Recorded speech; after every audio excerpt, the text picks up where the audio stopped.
Welcome to our YouTube channel. आज हम mock test 9 का सॉल्यूशन करेंगे जो कल आपको मैंने व्हाट्सएप ग्रुप पर दिया था। जिस भी बच्चे के पास मॉक टेस्ट 9 नहीं है, जो भी यानी नया कैंडिडेट है हमारे यूट्यूब चैनल पर, वो मॉक टेस्ट 9 को डिस्क्रिप्शन बॉक्स से पीडीएफ डाउनलोड कर सकता है। तो इस मॉक टेस्ट 9 में टोटल 25 क्वेश्चन है जो एनडीए में या एयरफोर्स में या नेवी में आए हुए हैं, ठीक है, उनका हम सॉल्यूशन करेंगे। इन 25 सॉल्यूशन में हम ट्रिक्स का मोस्टली यूज करेंगे। तो पहला क्वेश्चन देखते हैं। पहला क्वेश्चन क्या है? 1/2 factorial plus 2/3 factorial plus 3/4 factorial plus up to n term, मतलब सम करना है हमें। तो देखो कैसे करेंगे। अगर मैं n को 1 मान लेता हूं, n को 1 मान लेता हूं, तो Sn क्या होगा? जो फर्स्ट टर्म होगी वो 1/2 फैक्टोरियल, इट मींस 1/2। अब ऑप्शन को चेक करते हैं तो 1 माइनस 1 और 1 2 फैक्टोरियल कितना आएगा भाई? 1/2। तो ऑप्शन फर्स्ट यहाँ पर सही हो गया। अब ऑप्शन सेकंड से नहीं आएगा 1/2, थर्ड से भी नहीं आएगा और फोर्थ से भी नहीं आएगा। तो n का मान 1 पुट करने से Sn 1/2 और ऑप्शन में पुट करने से भी 1/2, तो इसलिए ऑप्शन ए हमारा आंसर होता है। इस तरीके की जितनी भी सीरीज का सम निकालना हो उस सीरीज में मैंने यही तरीका आपको बताया है। कई बार क्या होता है, n को 1 मानने पर 2 ऑप्शन भी आंसर बन जाते हैं, तो आप वहां पर n को 2 मान सकते हैं। तो इस प्रकार हमारा ऑप्शन ए फर्स्ट क्वेश्चन का आया है। तो इस मॉक टेस्ट से जो अगला क्वेश्चन हम करते हैं वो क्वेश्चन नंबर 3 लिया मैंने। क्या करना है? 1 फैक्टोरियल का स्क्वायर प्लस 2 फैक्टोरियल का स्क्वायर प्लस 3 फैक्टोरियल का स्क्वायर प्लस 100 फैक्टोरियल के स्क्वायर को जब हम 10 की पावर 2 से भाग करेंगे तो रिमाइंडर क्या होगा? तो देखो सोल्व करते हैं। 1 फैक्टोरियल मतलब 1 का स्क्वायर 1, 2 फैक्टोरियल मतलब 2, तो 2 का स्क्वायर 4, 3 फैक्टोरियल मतलब 3 गुणा 2, 6 का स्क्वायर 36, 4 फैक्टोरियल मतलब 4 गुणा 3 गुणा 2 गुणा 1, 24 का स्क्वायर 576 प्लस 4 फैक्टोरियल हो गया भाई। इसके बाद 5 फैक्टोरियल क्या आएगा? 120, तो 120 गुणा 120 अप टू चलता रहेगा, ठीक है भाई। अब देखो यहां पर कंप्लीटली डिवाइड हो जाता है 100, 120 2 जीरो है तो 100 से कंप्लीट डिवाइड हो जाएगा। तो इससे आगे जितने भी 5 फैक्टोरियल, 6 फैक्टोरियल का स्क्वायर, 7 फैक्टोरियल का स्क्वायर, सभी से क्या होगा? डिवाइड। केवल अब हमें क्या करना है? इसको चेक करना है। कंप्लीटली डिविजिबल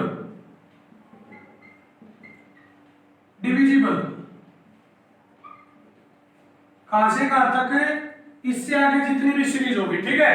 अब देखो 576 और 4 580 और 500 617। जब हम 100 से भाग करेंगे तो रिमाइंडर क्या होगा? 17।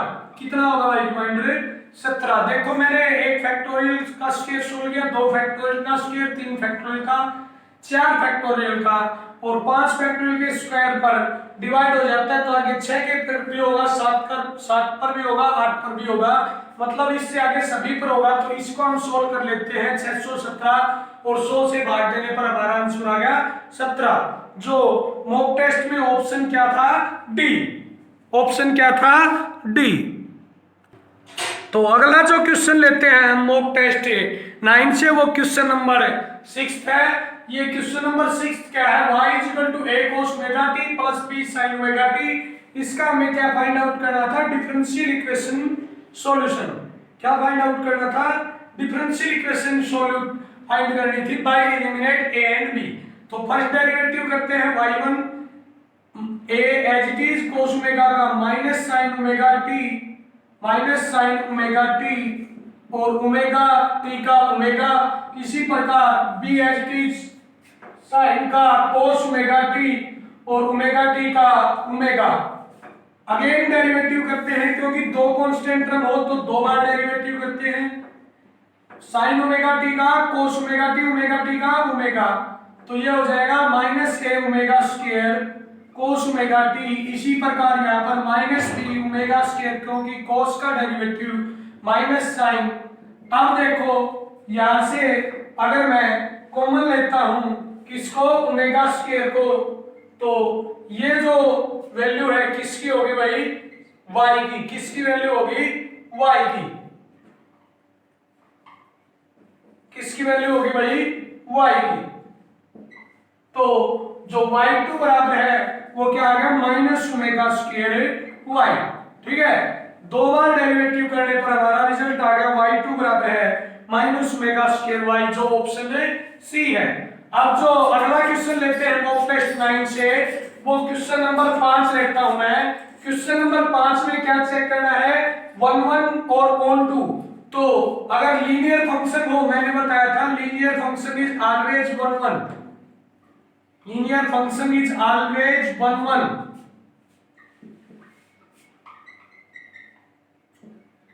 Always 1 1 may be.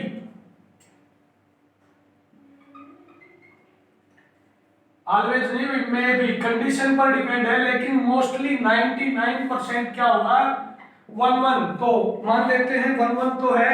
ऑन 2 के लिए क्या करते हैं, ऑन 2 के लिए मान लिया हमने let y is equal to f x,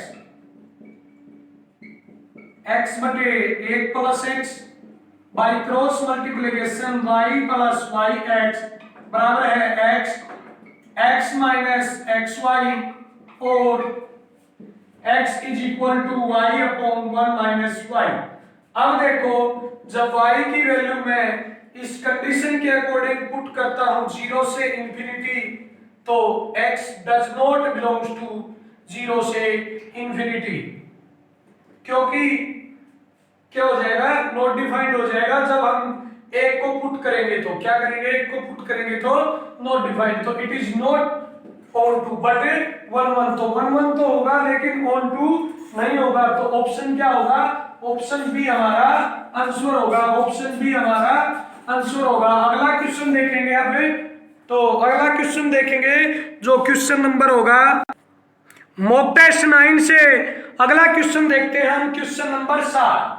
question number 7 में क्या दिया गया है, a dot I into dot I, a dot J dot J, a dot के क्या होगा।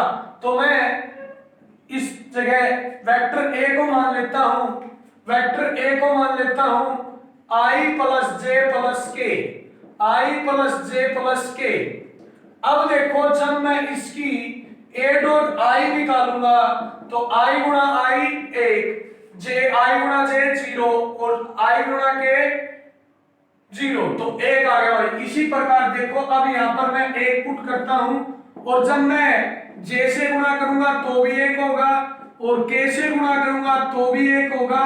तो क्या आ गया result, i plus J plus के।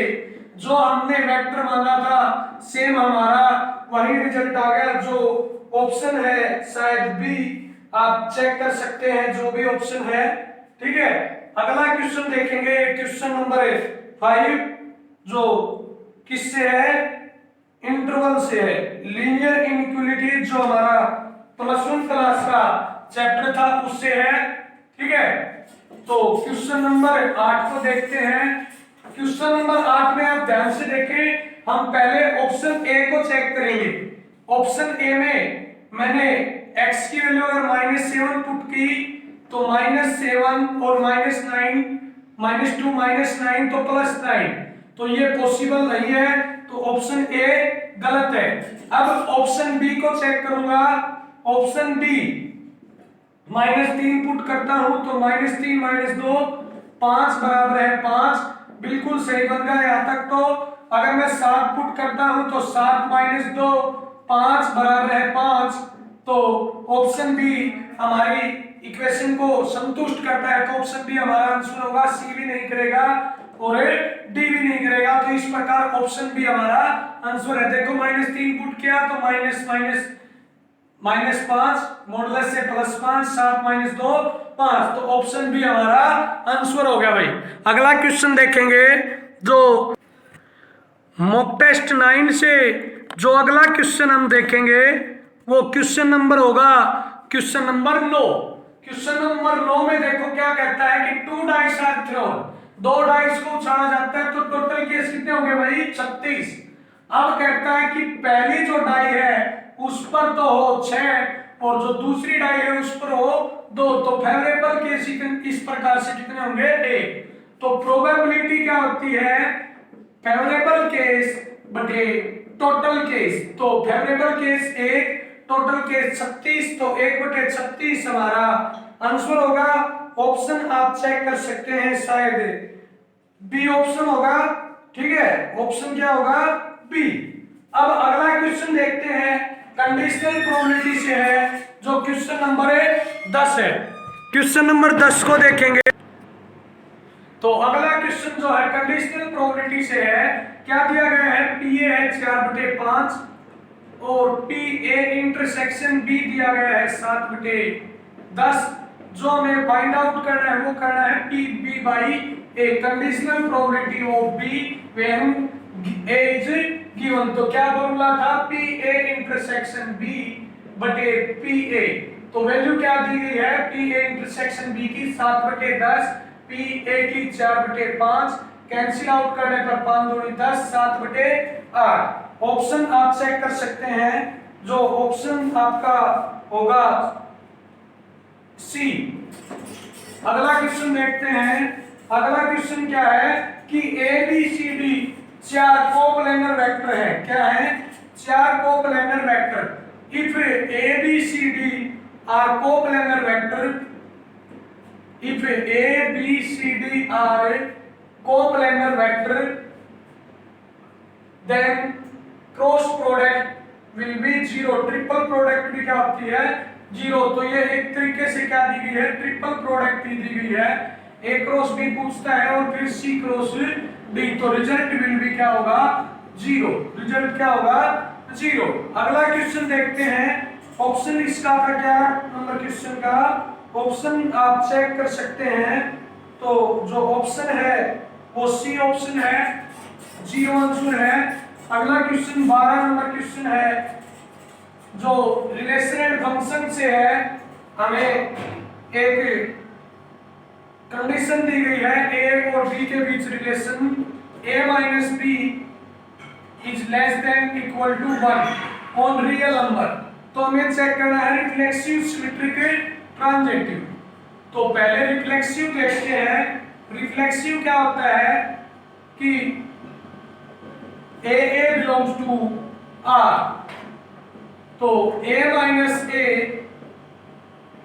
इज लेस देन 1, तो सही है बिल्कुल। तो yes it is reflexive. Symmetric देखते हैं, सिमेट्रिक क्या होगा if A b belongs to R, और क्या कह सकते हैं b बिलोंग्स टू r है तो a minus b less than 1, then b a belongs to r। अगर a माइनस बी मॉडुलस 1 से छोटा है तो b माइनस a भी मॉडुलस 1 से छोटा होगा, क्योंकि मॉडुलस से साइन पॉजिटिव ही रहेगा, कोई दिक्कत नहीं होगी। तो रिफ्लेक्सिव भी हो गया। और सिमेट्रिक ट्रांजेक्टिव हमें चेक करने की जरूरत ही नहीं है, क्योंकि ऑप्शन इस प्रकार से दिए गए हैं। तो ऑप्शन ए होगा रिफ्लेक्सिव एंड सिमेट्रिक, ठीक है।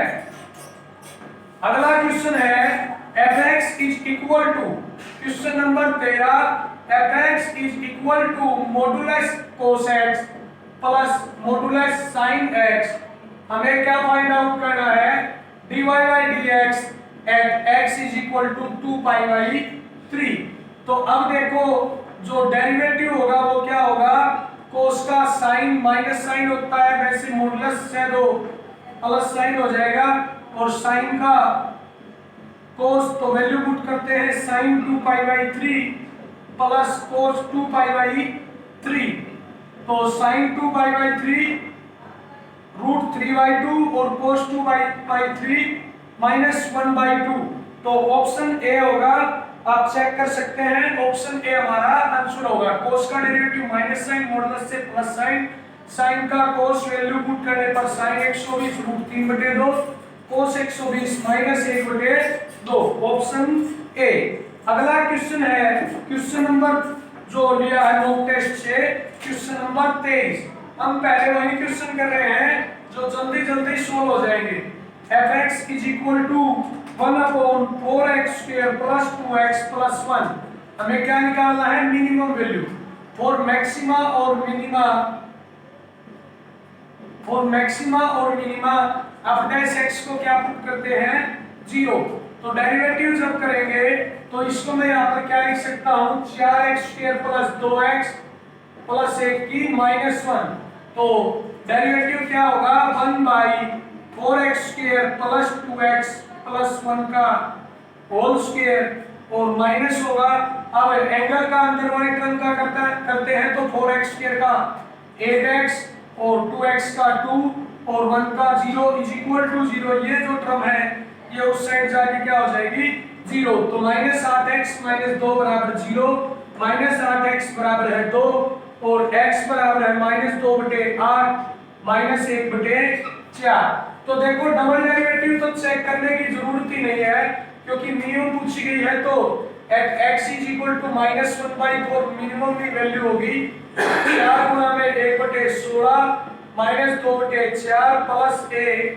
एलसीएम लेते हैं तो एलसीएम 16 4 -8 प्लस 16 ऊपर गया 16 4 20 में 4 गए 12।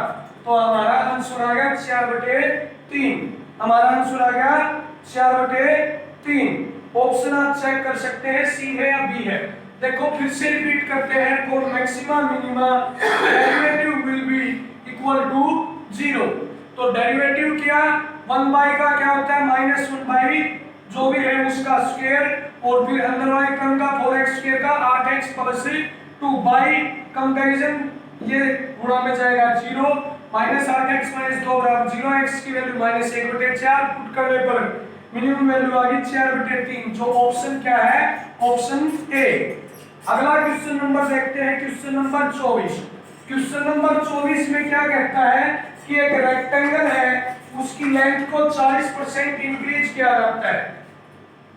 लेंथ को 40% इंक्रीज किया जाता है और ब्रेड्थ को 40% इंक्रीज किया जाता है। तो एरिया क्या होगा? तो मैंने एक रूल बताया था L plus B minus L minus ना प्लस LB बाई 100। 40 प्लस 40 गुणा 40/100 तो कितना होगा? 96। रूल क्या था? xy/100। अगर इंक्रीज हो रहा है तो प्लस और प्लस प्लस प्लस, अगर डिक्रीज हो रहा है तो माइनस और माइनस माइनस प्लस। एक इंक्रीज है और एक डिक्रीज है तो प्लस माइनस माइनस। तो वो अकॉर्डिंग टू क्वेश्चन देखेंगे कि प्लस होगा या माइनस। तो LB और LB/100 तो इंक्रीज हो रहा था तो प्लस, इंक्रीज हो रही थी PB प्लस तो plus plus plus value put कर दी तो एरिया कितना इंक्रीज होगा? 96%। ऑप्शन आप चेक कर सकते हैं ऑप्शन सी है। क्वेश्चन नंबर 25 देखते हैं। क्वेश्चन नंबर 25 में क्या कहा गया है कि एक इक्वेशन दी गई है y is equal to cx plus c cube. जब इसकी जो डिफरेंशियल इक्वेशन निकालेंगे उसकी डिग्री क्या होगी? तो एक कांस्टेंट टर्म है तो एक बार डेरिवेटिव करेंगे क्या होगा? c कांस्टेंट टर्म x का 1 c क्यूब का 0। ठीक है, तो यहां से c की जो वैल्यू आ गई वो क्या होगी? dy/dx। अब इसको पुट करते हैं इक्वेशन फर्स्ट में। वी गेट हमें क्या प्राप्त होगा? y is equal to x into dy/dx plus c cube dy/dx का क्यूब। अब देखो यहाँ से ऑर्डर तो कितना है? 1 और ऑर्डर की पावर जो है वो क्या है? 3। तो डिग्री कितनी होगी? 3। देखो क्या क्या पहले डेरिवेटिव किया? c की वैल्यू dy/dx फर्स्ट में पुट करने पर क्या हुआ? y is equal to x dy/dx plus dy/dx का क्यूब। तो ऑर्डर कितना है? 1, उसकी पावर डिग्री कितनी है? 3। तो इस प्रकार हमारा आंसर 25 का है 3, जो ऑप्शन में बी है। अब अगला क्वेश्चन देखेंगे। मॉक टेस्ट 9 से जो अगला क्वेश्चन है क्वेश्चन नंबर 22। क्वेश्चन नंबर 22 जो है डिटरमिनेंट के टॉपिक से है। क्या दिया गया है, if x belongs to real number 5 की पावर x प्लस 5 की पावर माइनस x का स्क्वायर, यहाँ पे माइनस है, यहाँ पर 1 है।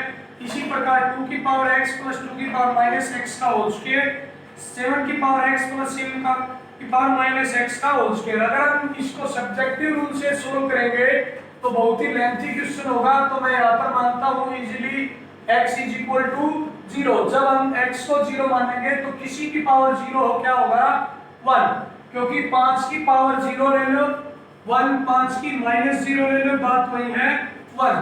तो यहाँ पर क्या होगा 1 प्लस 1, यहाँ पर क्या होगा 1 माइनस 1, और यहाँ पर 1, यहाँ पर 1 प्लस 1, यहाँ पर 1 माइनस 1, 1 प्लस 1 और 1 माइनस 1 और 1।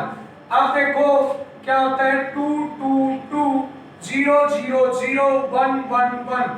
अगर कंप्लीट एक रो या कॉलम 0 हो तो डिटरमिनेंट विल बी 0। जो ऑप्शन बी में है तो ऑप्शन ए से भी 0 नहीं आएगा, बी से भी, और ऑप्शन ए सी से भी 0 नहीं आएगा। देखो बिल्कुल इजी है, x को हमने 0 पुट किया तो यहाँ पे क्या हो गया 1 प्लस 1 1 का स्क्वायर था, सॉरी भाई कोई फर्क नहीं पड़ता, अगर मैं स्क्वायर भी नहीं लगाता तो भी वही आंसर है 4 4 4। तो डिटरमिनेंट विल बी 0। सेम यही क्वेश्चन नंबर 14 था तो उसमें भी आंसर क्या होगा 0। ऑप्शन आप चेक कर सकते हैं जो भी है। देखो बिल्कुल इजी है, x को क्या पुट करोगे 0। आप कोई और भी नंबर पुट कर सकते हैं लेकिन 0 से ये बिल्कुल इजीली हो जाता है, तो ऑप्शन बी हमारा आंसर होगा। ठीक है, अगला क्वेश्चन देखेंगे। अभी अगला जो क्वेश्चन है मॉक टेस्ट 9 से वो क्वेश्चन नंबर 15 को लेते हैं। क्वेश्चन नंबर 15 में क्या दिया गया है, इफ ए मैट्रिक्स A 0 रो में और 1 1 सेकंड रो में, B 1 0 5 1 एंड A स्क्वायर बराबर B दिया गया है, तो A की वैल्यू निकालो। तो इस कंडीशन से पहले हम A स्क्वायर को फाइंड आउट करते हैं। कैसे होगा, A की A से मल्टीप्लिकेशन, A की A से मल्टीप्लिकेशन देखो कैसे करते हैं, इसकी इसके साथ A स्क्वायर और इसकी इसके साथ 0, अब इसकी इसके साथ A प्लस 1 और 0 प्लस 1, कंपेरिजन 1 5 और 0 1।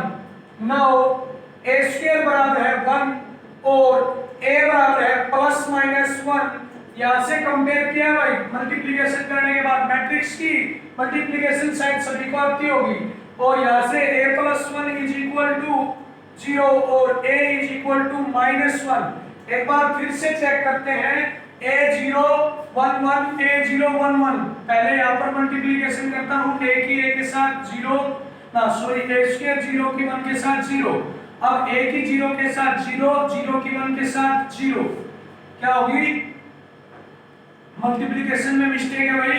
A की A के साथ A स्क्वायर 0 की A की 0 के साथ, तो यहाँ पर क्या होगा 0 1 की A के साथ 1 की 1 के साथ और 1 की 0 के साथ, तो यहाँ पर 1 बाय कंपैरिजन A स्क्वायर बराबर है 1, A is equal to plus minus 1, A plus 1 is equal to 5। तो यहाँ से क्या आता है A इज इक्वल टू 4, तो एक जगह से तो प्लस माइनस 1, एक जगह से 4, तो ये बात पॉसिबल नहीं है। तो जो ऑप्शन बी था वो हमारा आंसर होगा कि उसमें कहा गया है नो रियल वैल्यू, कोई वैल्यू नहीं होगी। तो कोई वैल्यू नहीं होगी क्योंकि यह कंडीशन पॉसिबल ही नहीं है इसके अकॉर्डिंग, ठीक है, क्योंकि यहाँ से कोई वैल्यू ही हम कह नहीं सकते कि क्या आएगी। तो ऑप्शन बी इसका आंसर होगा भाई। अगला क्वेश्चन देखो, एक फंक्शन दिया गया है, उसकी कंटिन्यूटी बतानी है कि किस इंटरवल पर किस पर होगी। तो देखो फंक्शन जो है x की 4 जो क्वेश्चन नंबर 16 है, देखो क्या दिया गया है fx इज इक्वल टू, यहां पर वही मैंने लिया नहीं, x माइनस 1 और x माइनस 2 ये दिया गया है भाई, ठीक है। क्या दिया गया है x minus 1 x minus 2 modulus के अंदर। अब देखो अगर मैं लिमिट चेक करता हूं x टेंड टू 1 नेगेटिव, क्या चेक करता हूं 1 नेगेटिव, तो 1 नेगेटिव पर ये फंक्शन क्या होगा x की 4 minus 5x square plus 4, 1 negative के लिए ये नेगेटिव होगा और ये भी क्या होगा नेगेटिव, क्या होगा नेगेटिव, ठीक है, फंक्शन क्या होगा नेगेटिव। तो और limit x tend to 1 positive के लिए यहां पर तो नेगेटिव नेगेटिव क्या होगा भाई पॉजिटिव, देखो ये क्या होगा नेगेटिव और ये भी क्या होगा नेगेटिव। तो देखो जैसे limit x tend to 1 negative पर क्या होगा कि जब हम 1 नेगेटिव लेंगे तो मॉडुलस x माइनस 1 क्या होगा नेगेटिव, क्या होगा नेगेटिव, और मॉडुलस x माइनस 2 भी क्या होगा नेगेटिव, क्योंकि जब हम x की वैल्यू 1 से कम रखेंगे तो दोनों फंक्शन क्या होंगे नेगेटिव, और नेगेटिव नेगेटिव रिजल्ट क्या होगा पॉजिटिव, मान लो अपॉन में क्या होगा पॉजिटिव कोई भी रिजल्ट होगा। और जब हम limit x tend to 1 positive करेंगे तो x की 4 माइनस 5x स्क्वायर प्लस 4 और 1 पॉजिटिव पर x माइनस 1 तो पॉजिटिव होगा लेकिन x माइनस 2 क्या होगा नेगेटिव, तो अपॉन में क्या टर्म आएगी नेगेटिव। तो जब हम कंप्लीटली सॉल्यूशन करेंगे तो इसका रिजल्ट आएगा पॉजिटिव, इसका नेगेटिव, जो दोनों बराबर नहीं होंगे तो एक पर तो कंटिन्यूटी नहीं होगी, सिमिलरली इसी प्रकार दो पर भी नहीं होगी। Similarly at x is equal to 2 limit x tend to 2 negative, जब हम दो नेगेटिव करेंगे तो x की 4 minus 5x square plus 4, x minus 2 function 1 क्या होगा पॉजिटिव और x माइनस 2 क्या होगा नेगेटिव, तो अपॉन में क्या होगी नेगेटिव टर्म। इसी प्रकार limit x tend to 2 positive करेंगे तो अपॉन में दोनों टर्म क्या होगी पॉजिटिव, तो रिजल्ट एक जगह पॉजिटिव का आएगा एक जगह नेगेटिव का आएगा, तो दोनों बराबर नहीं होंगे, तो एक व दो को छोड़कर सभी पर कंटीन्यूअस होगा, तो ऑप्शन डी होगा रियल नंबर माइनस 1 2। अगला क्वेश्चन देखते हैं। अगला जो क्वेश्चन है मॉक टेस्ट 9 से वो क्वेश्चन नंबर 2 है। क्वेश्चन नंबर 2 में क्या दिया गया है फंक्शन डिटरमिनेंट की फॉर्मेशन में दिया गया है sin x cos x tan x x cube x square x 2x 1 1। इसको पहले हमें सोल्व आउट करना है और फिर लिमिट है x tend to 0 fx upon x के। तो देखिए डिटरमिनेंट निकालते हैं sin x into x cube minus x square minus x plus minus cos x into x cube minus 2x cube plus 10x into देखो देखते हैं x cube minus 2x square क्या होगा 2x स्क्वायर और 10x into x cube minus 2x cube x cube minus 2x cube. अब देखो क्या है कि लिमिट x टेंड टू 0 और फंक्शन क्या करना है यहीं से कर लेते हैं limit x tend to 0 function upon x square. अब यहां से मैं अलग अलग करता हूं तो sin x बाई x और यहां पर x कॉमन लेके करता हूं x माइनस 1, यहां पर अलग करता हूं तो minus cos x x square cancel x minus 2 और यहां पर 10x बाई x और एक बार x इसके अपॉन में लिया तो x स्क्वायर क्या होगा भाई यहाँ पर तो x स्क्वायर x कॉमन होके ही कैंसिल हो जाएगा तो माइनस x स्क्वायर क्या होगा माइनस x स्क्वायर। तो देखो क्या करते हैं फिर से बताता हूँ, पहले डिटरमिनेंट निकाला x स्क्वायर को बटे किया तो इसके बटे x यहाँ पर कॉमन हो गए कैंसिल, यहाँ पर x स्क्वायर कॉमन हो गए कैंसिल और इसके बटे x यहाँ पर x कॉमन हो गए कैंसिल।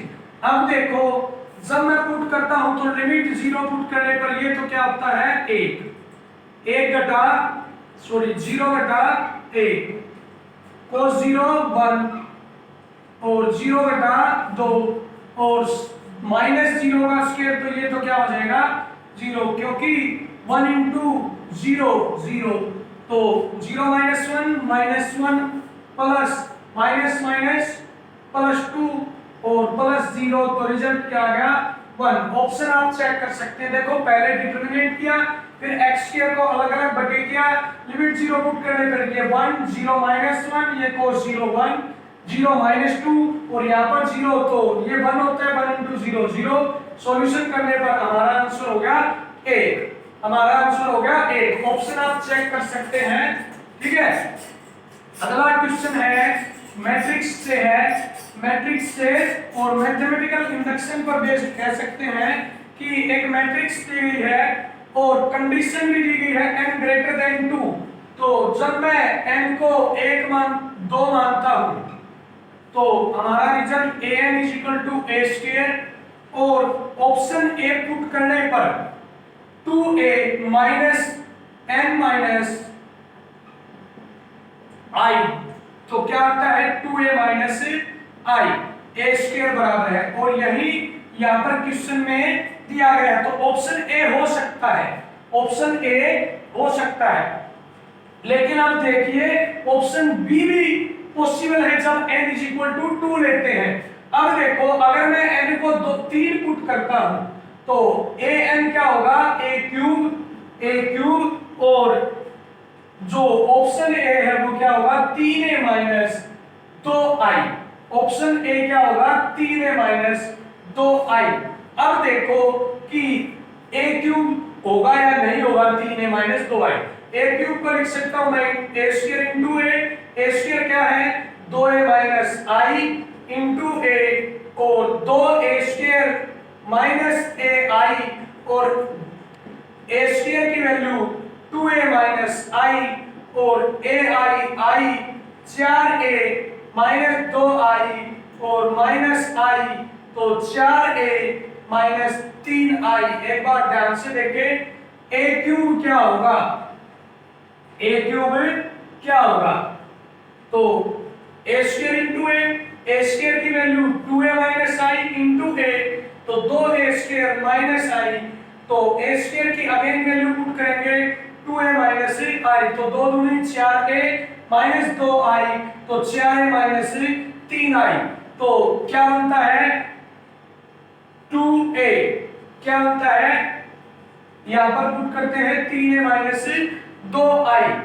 3 पुट करने पर, तो बिल्कुल जो ऑप्शन ए पर पॉसिबल है, ऑप्शन ए ही हमारा आंसर होगा। देखो फिर से बताता हूं a³ क्या होगा, a³ को लिख सकते हैं a² × a और a² क्या है 2a - i × i गुणा करो 2a² - ai, 2 गुणा में a² क्या है 2a - i और ai क्या होता है i, तो 4a - 3i क्या हो गया 4a - 3i। इसी प्रकार a4 क्या होगा a³ × a, a³ कितना है 4a - 3i × a 4a² - 3ai और 4 गुणा में a² 2a - i और 3ai 3i, 4 दूनी 8a - 4i, शायद वही मिसप्रिंट है, क्वेश्चन फिर से देखेंगे एक बार।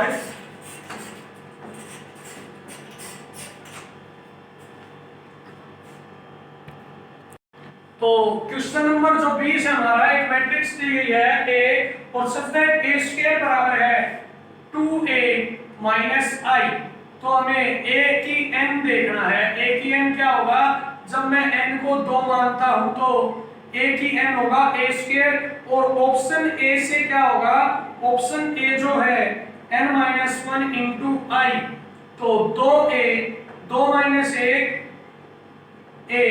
i, तो 2a - i। लेकिन जब हम n को 2 पुट करते हैं तो ऑप्शन बी भी बनता है। अब देखो n को मैं 3 मानता हूं तो a³ an बराबर है a³ और a³ ऑप्शन ए से तो क्या बनता है 3a - 3 - a i 3a - 2i। अब देखो वैसे चेक करते हैं ए क्यूब बराबर है ए स्क्वायर इंटू ए, और ए स्क्वायर क्या है 2a माइनस आई इंटू ए, 2a स्क्वायर माइनस ए आई, और ए आई क्या होता है, ए स्क्वायर क्या था 2a माइनस आई, और ए आई क्या होता है ए, और 2 दूनी 4a माइनस 2i माइनस ए 3a माइनस 2i, तो बिल्कुल यही बन गया। तो option A is correct. m को 2 पुट करने पर option A is specify the condition, m को 3 पुट करने पर स्पेसिफाई द कंडीशन, क्योंकि a क्यूब को जब निकालते हैं a square into a square क्या था 2a माइनस i, पुट करने पर 2a square ai a square की फिर से वैल्यू पुट और कैलकुलेशन से 3a माइनस 2i, जो ऑप्शन से भी आती है, तो option A is correct, option A is correct. अगला मॉक टेस्ट 9 का क्वेश्चन नंबर जो हम 21 लेते हैं उसमें पूछा गया है एंगल बिटवीन लाइंस। तो एंगल बिटवीन लाइंस का क्या फॉर्मूला था, cos theta b1 dot b2 upon b1 b2 का मैग्नीट्यूड। तो b1 b2 क्या होते हैं direction ratio, b1 b2 direction ratio, तो 1 गुणा 2 प्लस 2 गुणा माइनस 1 प्लस 0 गुणा 2 अपॉन b1 b2 का मैग्नीट्यूड। देखो अब हमें b1 b2 का मैग्नीट्यूड की शायद जरूरत ही नहीं है, क्योंकि डॉट प्रोडक्ट ही 2 माइनस 2 प्लस 0 0 आ गई, और जब डॉट प्रोडक्ट 0 हो तो थीटा 90 डिग्री, यहाँ पर b1 डॉट b2 क्या आ गई 0, तो थीटा इज 90 डिग्री। ऑप्शन आप चेक कर सकते हैं जो भी है। देखो एंगल बिटवीन लाइंस का फॉर्मूला था cos theta b1 dot b2 upon b1 b2 का मैग्नीट्यूड, तो b1 डॉट b2 इज 0 आ गई, तो थीटा इज 90 डिग्री। अब देखो क्वेश्चन नंबर 19 जीपी की 3 टर्म है, let first 3 terms of GP terms, 3 term दी गई है उनका सम दिया गया है। फर्स्ट 3 टर्म्स ऑफ जीपी, मैं पहली 3 टर्म मान लेता हूं a बटे r, a और ar। ये 3 क्यों मानी, जब हम यहाँ पर देखो प्रोडक्ट दी है तो प्रोडक्ट करेंगे तो आसानी से हो जाएगी। सम देखो तो पहले तो प्रोडक्ट ही देखते हैं, प्रोडक्ट a बटे r a और ar कितनी दी गई भाई, प्रोडक्ट माइनस 1 r से r a क्यूब बराबर माइनस 1 a बराबर है माइनस 1। नाउ सम a की वैल्यू माइनस 1 है तो माइनस 1 बटे r माइनस 1 और माइनस r बराबर है 13 बटे 12 माइनस 1 माइनस r स्क्वायर बटे r बराबर 13 बटे 12 और माइनस 12 r स्क्वायर बराबर 13r और 12r स्क्वायर और प्लस 25r प्लस 12 बराबर है 0।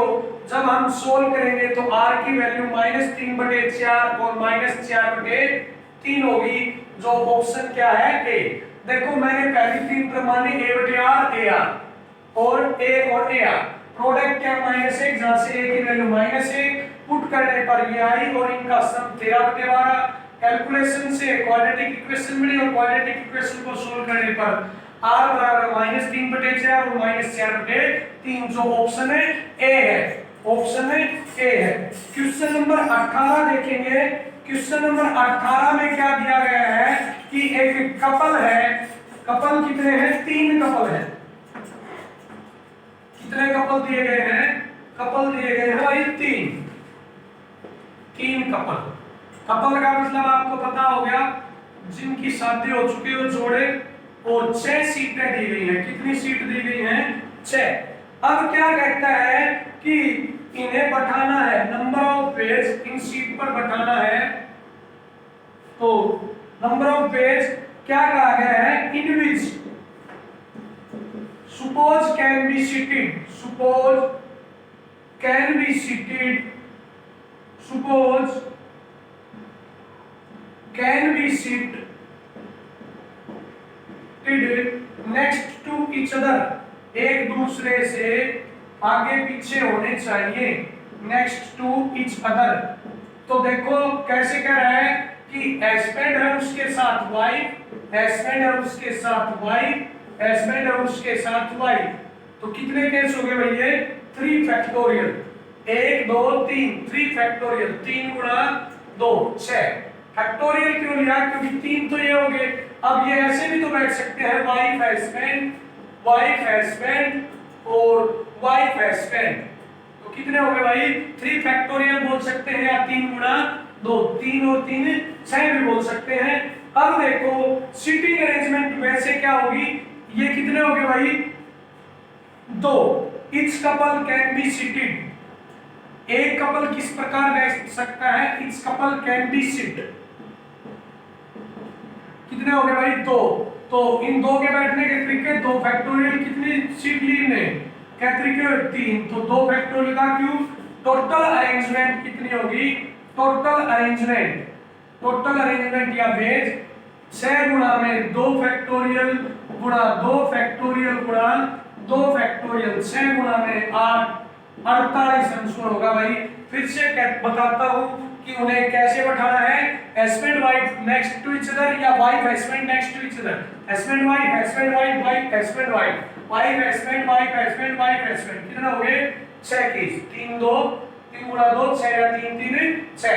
अब देखो प्रत्येक कपल के बैठने के तरीके कितने होंगे, ये 2 2 2 2, तो परमुटेशन में क्या होता है गुणा होता है, तो 2 फैक्टोरियल की कितनी होगी 3, तो 6 8 48, कितने हो गए भाई 48। ऑप्शन आप चेक कर सकते हैं।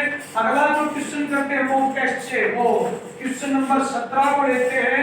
क्वेश्चन नंबर 17 क्या दिया गया है, क्वेश्चन नंबर 17 दिया गया है कि ए से बी तक जाने के लिए, ए से बी स्थान तक जाने के लिए 4 बसेज है, कितनी बस है 4 बसेज, और बी से सी तक जाने के लिए 3 बसेज हैं, और क्या कहता है ए से सी जाना है भाई और बी से होते हुए जाना है, डज नॉट फॉलो, और वापिस भी आना है, does not follow same root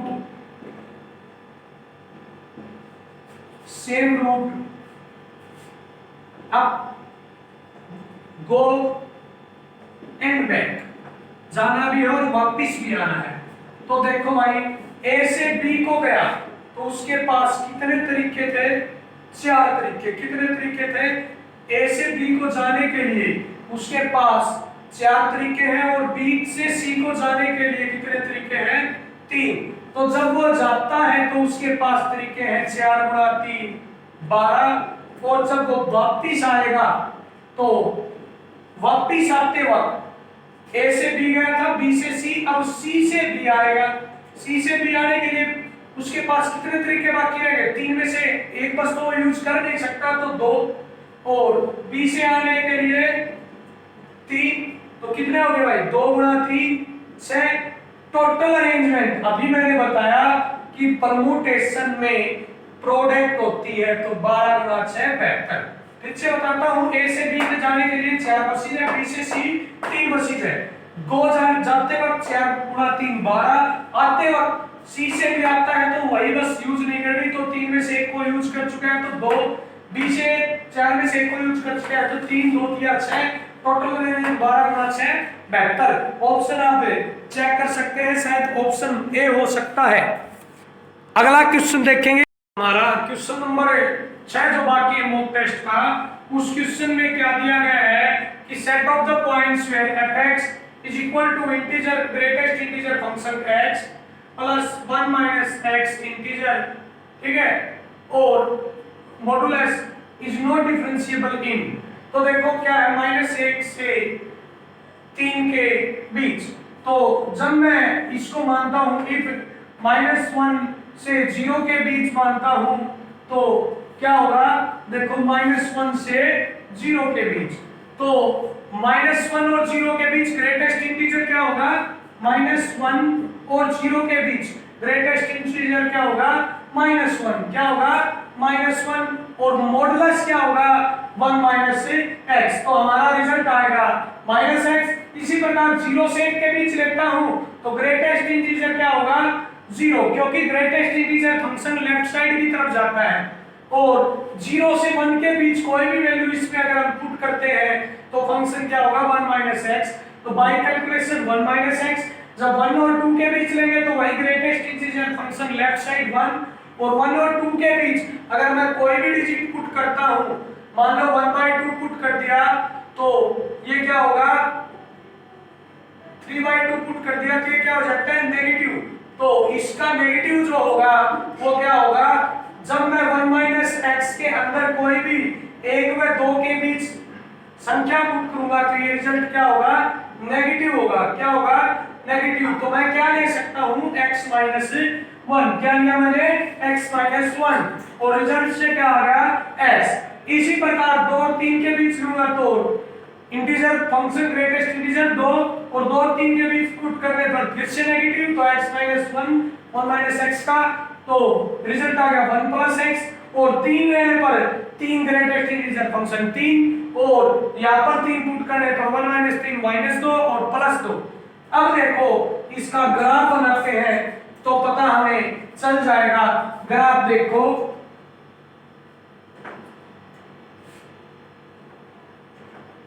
graph -1 -2 1 2 3 4 1 2 3 4 y x dash x y dash. तो पहला फंक्शन देखते हैं, जब -1 से 0 है तो फंक्शन क्या है नेगेटिव। -1 से 0 -1 से 0 तो फंक्शन क्या है नेगेटिव। तो ये ऐसे जाएगा कहां तक -1 तक, ठीक है। जब मैं y -x लेता हूं, y -x, तो -1 पुट किया तो y की वैल्यू देखो, फंक्शन क्या है y -x, कब -1 से 0, तो मैंने जब -1 पुट किया y क्या आ गया वही 1, क्या आ गया 1, क्या आ गया वही 1, तो यहाँ 1 के सामने तक ले जाते हैं, और जब मैंने x को 0 पुट किया तो y क्या आ गया वही 0, तो ये दोनों पॉइंट हो गए। अब इसी प्रकार अगला जो फंक्शन है y 1 माइनस x, कब भाई 0 और 1 के बीच, 0 और 1 के बीच अगर मैं 0 पुट करता हूं 1 घटा 0 1, तो y का मान क्या होता है 1, और अगर मैं 1 पुट करता हूं तो 1 घटा 1, x को 1 पुट करता हूं तो y का मान क्या होता है 0, x को 1 पुट करने पर y का मान 0। तो ये जो फंक्शन है हमारा ये हो गया भाई, ठीक है। अब इसी प्रकार अगला जो फंक्शन है y x, वो कब है भाई जब 1 से 2, 1 से 2, तो मैं 1 पुट करता हूं तो y भी 1, और x 2 पुट करता हूं तो y भी 2, तो कहां तक जाएगा 1 से x 1 पुट करने पर y 1 और x 2, तो कहां तक जाता है y 1 x भी 1, यहां पे हो गया भाई सेम। अब इसी प्रकार 2 से 3 पुट करने पर फंक्शन क्या है y 8 प्लस x, 2 से 3, 2 पुट करूंगा x को तो y क्या होगा 3, 2 पुट करूंगा तो y 3, y क्या होगा 3। एक बार फिर से देखते हैं ये फंक्शन y 1 घटा x क्या था 0 से 1, क्या था 0 से 1, तो 0 पुट करने पर x की वैल्यू 0 पुट करने पर y क्या आ गया 1, तो केवल यही पॉइंट होगा भाई, ठीक है। अब देखो जो लास्ट फंक्शन है y 1 प्लस x वाला 2 से 3, जब मैं 2 पुट करूंगा तो y क्या होगा 3, ये हमने बना दिया। अब जब x 3 है तो y कितना है भाई 5, तो 3 से 5 तक, 3 से 5 तक। अब देखो अब क्या है कि -1 0 -1 और 0 और 2 और ऐसे ही आगे जाएंगे तो 3, ये क्या हो रहे हैं, कैंसिल हो रहे हैं भाई, ये क्या हो रहे हैं, मैच हो रहे हैं। तो ऑप्शन डी पर ये फंक्शन क्या होगा, नॉट डिफरेंशिएबल।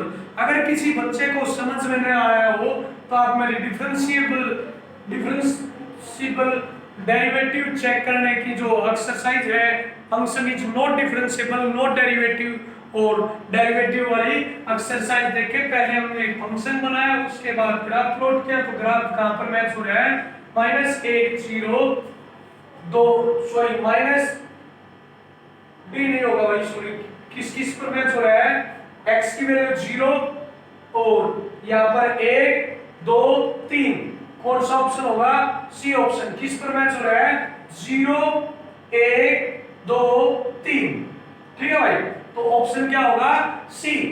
तो इस प्रकार हमारे मॉक टेस्ट 9 के सभी 25 क्वेश्चन कंप्लीट होते हैं। 25 क्वेश्चन में हमने ट्रिक्स का भी इस्तेमाल किया, बेसिक्स का भी इस्तेमाल किया और सबसे पहले हमने क्वेश्चन को उसी तरीके से अटेम्प्ट किया जिस तरीके से हमें एग्जाम में अटेम्प्ट करना चाहिए।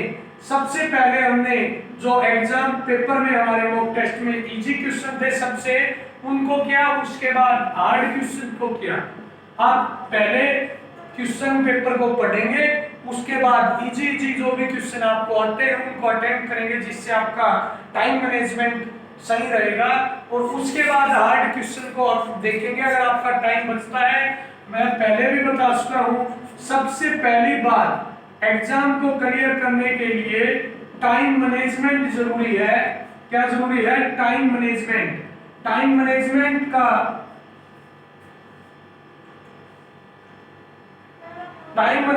का क्या मतलब है कि आप कम से कम टाइम में ज्यादा से ज्यादा कितने क्वेश्चन कर सकते हैं। इसके लिए क्या जरूरी है, एक तो आपको ट्रिक्स आनी चाहिए, एक आपको रिजल्ट्स याद होने चाहिए ज्यादा से ज्यादा, एक आपको आपका बेसिक्स क्लियर होना चाहिए।